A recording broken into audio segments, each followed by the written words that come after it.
Hello, हाय, नमस्ते सर्वांना. श्री स्वामी समर्थ. चला तर मग आज आपण काळ्या वाटाण्याची भाजी पाहू. त्यासाठी व्हिडिओ स्किप न करता संपूर्ण पहा, म्हणजे तुम्हालाही कळेल. छान अशी आपली भाजी संपूर्ण डबा येतील. त्याच्यासाठी बघा, कांदा, टॅमॅटो, आलं, लसूण, थोडे तीळ, मगज बी आणि शेंगदाणे हे पाण्यामध्ये भिजत घातलेले आहेत. सुके खोबरे असे छान असे चिरून घेतलेले आहेत आणि काळे वाटाणे आहेत ना, तेही छान असे 1-2 शिट्टीमध्ये शिजवून घेतलेले आहेत. तुम्ही बघू शकताय. त्याच्यासाठी बघा, आता मी मिक्सरमध्ये मसालाही वाटून घेते. त्याच्याबरोबर कांदा, खोबरे, आलं, लसूण व टॅमॅटो आणि कोथिंबीर हे सर्व घालायचं आहे.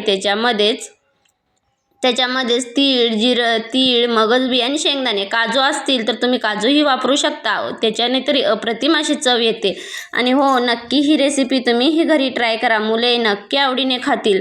माझी मुले ही पहिल्यांदा काळ्या वाटाण्याची भाजी खात नव्हते, परंतु ह्या पद्धतीने बनवल्यामुळे मुले माझी आठवड्यातून 2 वेळे का असेना टिफिनला ही भाजी आमच्यामध्ये बनवलीच जाते. बघा, तेल गरम करून घेतलेलं आहे. त्याच्यामध्ये मोहरी, जिरे, कढीपत्ता आणि आपण जो वाटप करून घेतलं होतं मसाल्याचं ते घालून छान असा मसाला आपण 1-5 मिनिटं मंद आचेवरती भाजून घ्यायचा आहे. मसाला छान शिजला, कढईला तेल सुटले की त्याच्यामध्ये हळद, चवीपुरते मीठ, थोडासा किचन किंग मसाला, थोडं काश्मीरी लाल तिखट आणि आपलं घरगुती लाल तिखट वापरायचं आहे. त्याच्यामध्ये धना, जिरा, बडीशेप हे 3 मी एका जागीच भाजून छान अशी पूड करून ठेवते. जेणेकरून काय होतं, आपल्याकडे जरी भाजीला कोणताही मसाला नसेल तर ही जिरा पावडर पण खूप छान चव टेस्ट येते.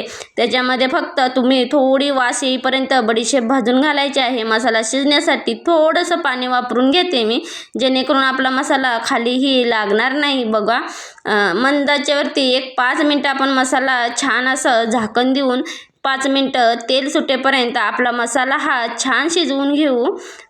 बघा, आता 5 मिनिटांनी आपण आपला बघू मसाला शिजलाय की नाही. बघा, किती छान आपला मसाला शिजला गेलेला आहे आणि साईडून तेलही सुटलेलं आहे.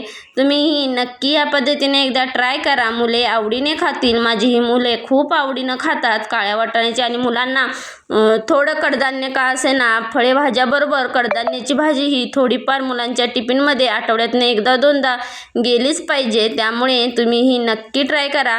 असं लपलपीतच असं मी बनवणार आहे. जास्त कोरडीही नाही बनवणार आहे. थोडी 5 मिनिटं गार झाली ना की आपली ही भाजी आळून येते. मसाला थोडा आळला जातो. त्यामुळे थोडंसं पाणी वापरलेलं आहे. तुम्ही बघू शकताय किती छान असं आपल्या भाजीला तेल सुटलेलं आहे. आणि हो, तुमच्याकडे ह्याला काळ्या वाटाण्याला काय बोलतात तेही मला कमेंटमध्ये नक्की सांगा. आणि तुम्हीही मुलांना एकदा नक्की टिफिनला द्या. आणि व्हिडिओ आवडला तर चॅनलला लाईक, शेअर, सबस्क्राईब नक्की करा आणि कमेंट